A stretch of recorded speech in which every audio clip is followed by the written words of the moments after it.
தேவனுக்கு மகிமை உண்டாவதாக. இன்றைக்கான தெய்வீக ஆற்றல். ஆவியானவர் நடத்துகிறார். நாங்களோ உலகத்தின் ஆவியை பெறாமல் தேவனால் எங்களுக்கு அருளப்பட்டவைகளை அறியும்படிக்கு தேவனிலிருந்து புறப்படுகிற ஆவியை பெற்றோம். 1 கொரிந்தியர் 2ஆம் அதிகாரம் வசனம் 12 இதை குறித்து நாம் வாசிக்கிறோம்.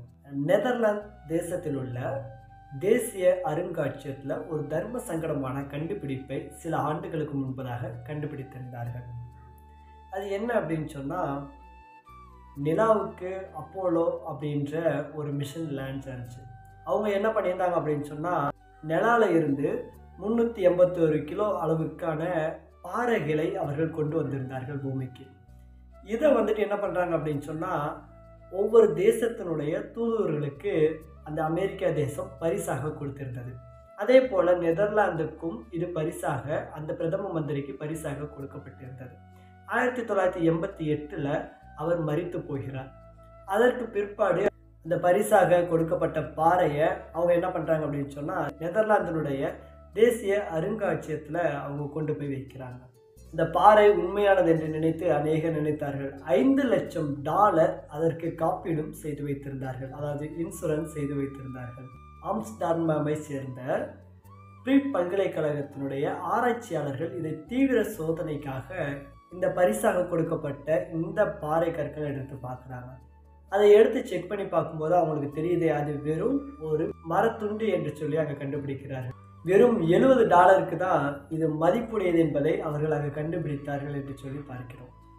அதே போலதான் வேதாகமத்தை நாம் கவனிக்கும் போது வேத வார்த்தைகள் ஒரு திடமான பாறைக்கு ஒப்பிடப்பட்டு இருக்கிறது. நீங்கள் வேதாகமத்தில் அநேக இடங்கள் நீங்கள் படித்து பார்த்தீங்கன்னா, மோசே சொல்லும்போது கர்த்தராகிய ஆண்டவர் கண்மலை அப்படின்றத பார்க்கிறோம். அந்த கண்மலை யார் அப்படின்னு சொல்லி கொஞ்சம் கொஞ்சமாக தேடி படித்தோம் அப்படின்னா கடைசியில் வார்த்தைன்னு வரும். வார்த்தைன்னு வந்ததுக்கப்புறம் திரும்பி பார்த்தோம் அப்படின்னா இயேசு கிறிஸ்துவை குறிக்கக்கூடியதாக இருக்குது. அப்படி என்று சொன்னால், நமக்கு கொடுக்கப்பட்டிருக்கிற தேவனுடைய வார்த்தை பாறைக்கு ஒப்பாக இருக்கிறது, திட்டமான பாறைக்கு ஒப்பாக இருக்கிறது. இன்னும் சங்கீதக்காரன் சொல்லும்போது அது பசும் பொன்னிலும் சிறந்ததாய் இருக்கிறது என்று சொல்லி அங்கு அவர் குறிப்பிடுகிறதை நாம் பார்க்கிறோம். வேதாகமத்தில் உள்ள தேவ பக்தர்கள் தேவனுடைய வார்த்தையை மகிமைப்படுத்தி இருக்கிறார்கள். அவருடைய வார்த்தை மிகவும் நிலைத்து நிற்கும் என்றும் குறிப்பிட்டிருக்கிறார்கள். வேதாகமத்தில் சொல்லப்பட்டுள்ள இந்த தேவ பக்தர்கள் தேவனுடைய வார்த்தையை இவ்வளவு மகிமைப்படுத்தி இருக்கின்ற இந்த வார்த்தைகள் நம்ம கிட்ட இருக்கு. இது பரலோகத்தினுடைய சத்தியம்தான் அப்படின்றத நம்ம எப்படி அறிந்து கொள்ள முடியும் அப்படின்னு சொன்னால், பரிசுத்த ஆவியானுடைய செல்வாக்கின் மூலமே அறிந்து கொள்ள முடியும். பரிசுத்த ஆவியானவர் இல்லாமல் நாம் அந்த வார்த்தைகளை புரிந்து கொள்ள முடியாது. தேவனுடைய ஆவியை இன்றி ஒருவனை என்ன பண்ண முடியாது அப்படின்னு சொன்னால், தேவனுக்குரியவைகளை அறிந்து கொள்ள முடியாது. அப்படி என்று சொன்னால், வேதாகமத்திலே சொல்லப்பட்டுள்ள வார்த்தைகள், சம்பவங்கள், அதனுடைய கதைகள், அதனுடைய பாடல்கள், அதில் வருகின்ற தீர்க்க தரிசனங்கள், இவை எல்லாவற்றையும் நாம் அறிந்து உணர்ந்து கொள்ள வேண்டும் என்று சொன்னால் பரிசுத்த ஆவியானுடைய துணை மாத்திரமே நமக்கு வேண்டும்.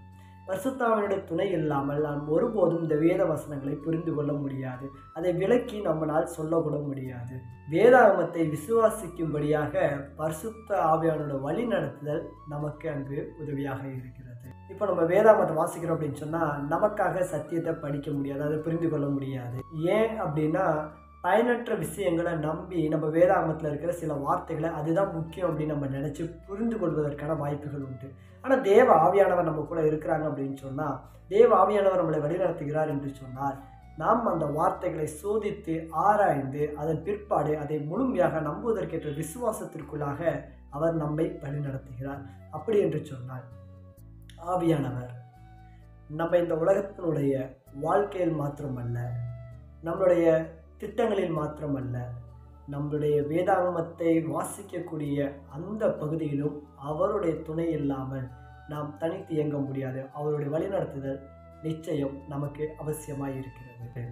வேதாகமத்தை வாசிக்கும்படி, அதை விசுவாசிக்கும்படி, அதன்படி கீழ்ப்படிவதற்கும் பரிசுத்த ஆவியானுடைய துணையை பெற்றுக்கொள்வோம்.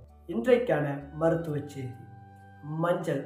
ஆனால் மஞ்சள் பார்த்தீங்க அப்படின்னா நம்மளுடைய சமையல் அறையில் முக்கியமான ஒன்று. எல்லா குழம்பு வகையிலையும் ஏதாவது ஒரு வறுக்கிறதுலையாக இருக்கட்டும், எல்லாம் நம்ம போடும்போது கண்டிப்பாக இந்த மஞ்சளை பயன்படுத்தும். இதனுடைய முக்கியமான பயன் என்ன அப்படின்னு சொன்னால், ஆன்டிபயோட்டிக், எதிர்ப்பு சக்தி, நோய் எதிர்ப்பு சக்தியை உருவாக்கக்கூடியது. இல்லை இப்படி ஒருபட்ட ஒரு தன்மை இருக்கிறது. அப்போ நீங்கள் பார்த்தீங்க அப்படின்னு சொன்னால் ஒரு வெட்டுப்பட்ட ஒரு காயத்தில் கூட என்ன பண்ணுவாங்க அப்படின்னு சொன்னால் டக்குன்னு இந்த மஞ்சத்தூள் எடுத்து போடுவாங்க. ஆன்டிபயோட்டிக் இதில் அதிகமாக இருக்கிறனால அந்த வெட்டுப்பட்ட காயங்களில் இருக்கிற கெட்ட செல்ஸ் எல்லாம் சாவடிக்கிறதுக்கு இது உதவி செய்யும். ஸோ அப்படி என்று சொன்னால் மஞ்சளை பயன்படுத்துவோம். நாளைக்கு மீண்டும் தெய்வீக ஆற்றல் மூலமாக உங்களை சந்திக்கிறேன். ஆமென்.